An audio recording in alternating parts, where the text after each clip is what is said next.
On behalf of the Chief Mentor of IMT Group of Institutions, President of IMT Group of Institutions, the Governing Council members, the Executive Council members, members of the Board of Governors, faculty and staff, I am truly delighted to welcome you to this convocation of IMT Nagpur. Dear graduating students of the batch of 23-25, proud parents, ladies and gentlemen.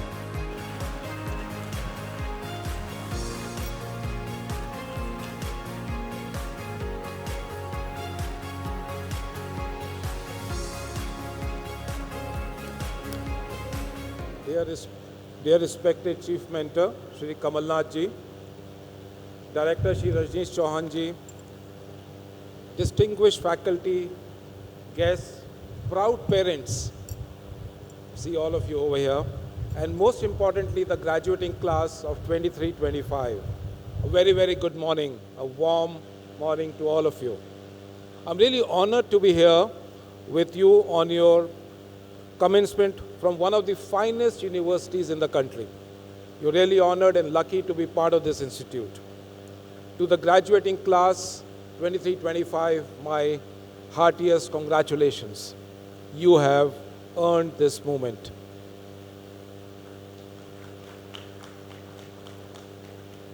IMT Nagpur is a young institution by years, but not by ambition.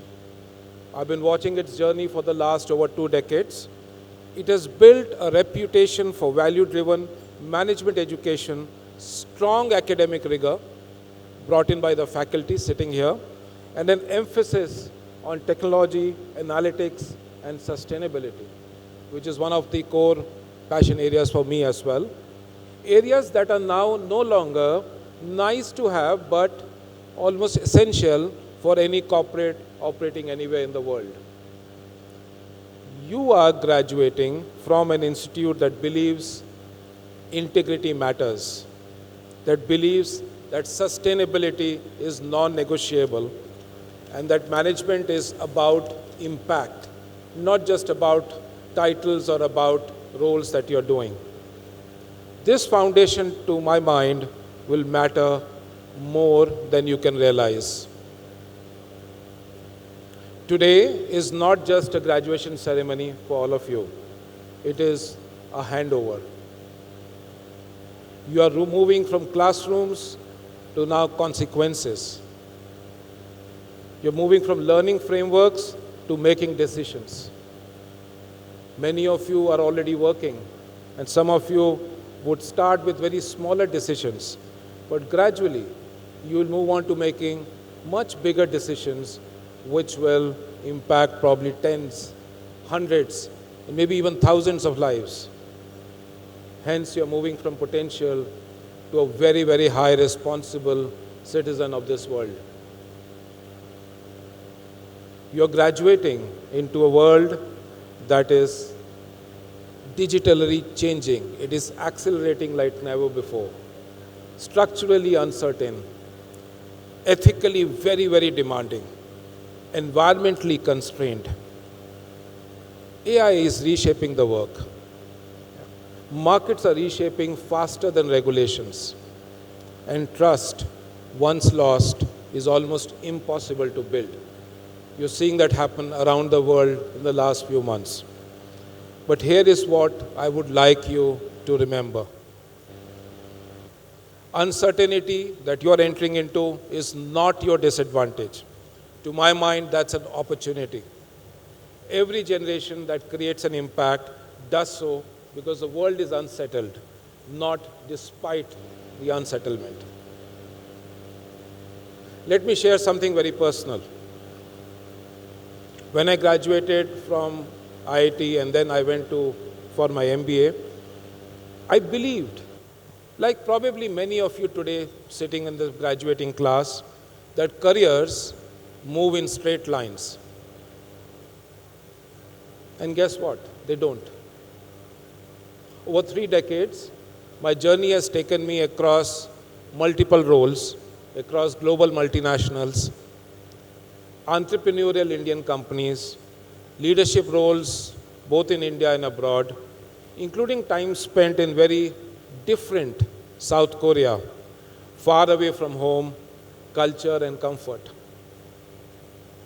What I learned pretty much along the way, and fairly early in my career, I would say, is that careers don't reward certainty. They reward learning velocity. How much are you learning? How much are you grasping about the new things? The people who grow are not those who always get it right. There is no absolute right or wrong. They are those who learn faster than the changes around them. What you did 10 years back may or may not be relevant now. What you're doing now may or may not be relevant even 5 years from now. Let me share a very simple framework with all of you, which has been personal experience, which has something I've learned over the last 3 decades. As a management student, starting out on corporate careers, what do many of you ultimately want to do or become? You probably want to become the CEO of a large company or CEO of your own business or a startup. So you really want to become CEO square, as I call it, CEO. Curious, entrepreneurial, open-minded, committed, exceptional focus on execution, and owner mindset. These are the 6 tenets which I just want to dwell on very briefly for many of you to imbibe and see if it makes sense for you. Curious. What is the key reason for existence of your company? Some of you have already joined corporations. You're probably working with them. Try and find out why your company exists. What is the business model of the neighborhood kirana shop, for example? How does an electrical appliance retailer today survive in your neighborhood, given that online is so prevalent today? Who buys from him and why? What can make his business model become even sharper for the future which is coming? Develop, and I would encourage all of you to develop this curiosity early on in your career. Why is this happening, whatever is happening around you? Try and understand and go into the depths of that. The second E, entrepreneurial. Be a risk taker, decisive, resilient. Look for opportunities. Create opportunities. Let me give you an anecdote, just a recent anecdote. So I met my old college friend who was with me together in college just day before yesterday. He was the MD of a consulting company, which was consulting for steel plants. The company was going down because new steel plants were not coming up and they are not being made up. So he started providing consultancy for gas pipes laying. He got a very big orders from some PSUs and doubled his company turnover and profits in less than 2 years. His team actually said that this is low-lying work. We are steel plant specialists, consultants. We are not some small pipe laying consultancy company. He very famously told them, we do whatever helps pay the bills. There is no high or low work. We are entrepreneurs. We hustle. We take decisions, we take risks. That is the mindset I would encourage all of you to think as you move forward in your journeys. Number 3, open mind. Open mind to what? Open mind to discomfort, open mind to ambiguity. The world is extremely ambiguous. You will struggle to find why something is happening unless you have a curious mind to go deeper and see what is the basic reason. The biggest learning that I got in my career was when, for a brief period, when I was at Samsung Electronics in India, I was also interested the role of systems and IT work. I had never done this particular field ever in my life. I had no understanding of systems, of IT.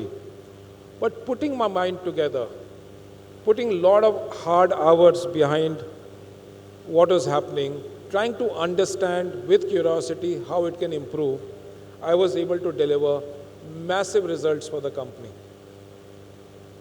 And this was an extremely big learning for myself as to how businesses move, how you can actually learn new skills to make yourself more and more relevant for the current times.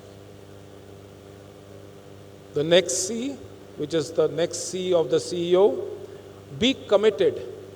Commitment is very important. Commitment to delivery, commitment to your goals. The commitment to end results. Be patient, be empathetic. Ability to get the best support from your colleagues, from your business partners is going to be one critical key for success, whatever you do in life. You cannot do something alone. You have to be together with teams. Next, execution focus. God is in the details. I think you have heard this many, many times. You must have read this many, many times. My celebrated boss at Coca-Cola once famously told me, or told us rather in a big group, strategy is made 1 or 2 times a year. Execution is done daily. It is important for you to develop skills, to develop a mindset, to monitor and follow up on all activity points that are in your domain. Who is the owner? What is the time frame? When do I deliver and close this? You must develop project management skills as well as closure skills, which will hold you in very, very good stead as you move forward. Lastly, the last O, I would like all of you and encourage all of you to think like an owner, act like an owner. And I would even say, why not become an owner? Entrepreneurship is also a direction you can pursue in the midterm. It's good to get some experience before you want to get into it. Identify a problem. Understand what is the solution of that problem and how it can be done commercially viably, and solve it. The famous example of your generation, Sachin Bansal, Binny Bansal, people who actually started Flipkart in India after they had spent a couple of years understanding the nuances at Amazon. They were the ones who then took that knowledge and brought solutions for the Indian market. Lenskart, Zomato, Blinkit, Swiggy, all fulfill a need of the consumers in likable way with zero tolerance to error. I would like to encourage you to develop that owner's mindset. Lastly, before I hand over, I would like to say that there are certain non-replaceable skills in this world of AI, in this era of AI, which are coming up. There are 3 capabilities that AI struggles with. Emotional intelligence, which you cannot outsource empathy. You cannot automate trust. Humans can do it. Contextual intelligence. You will have data which will give you decisions, but context shapes that data. You have to understand the feel of what is happening around you.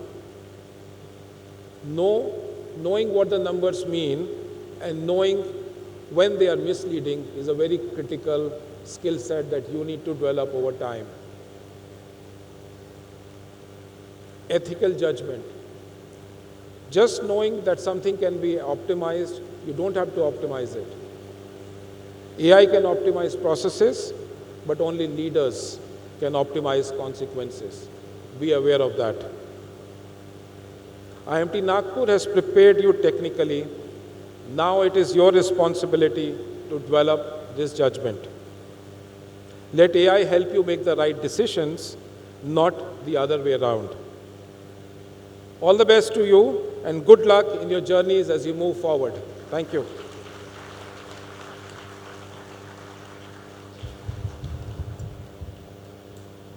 Thank you very much indeed, our distinguished chief guest, Mr. Atul Jain, for a most wonderful convocation address.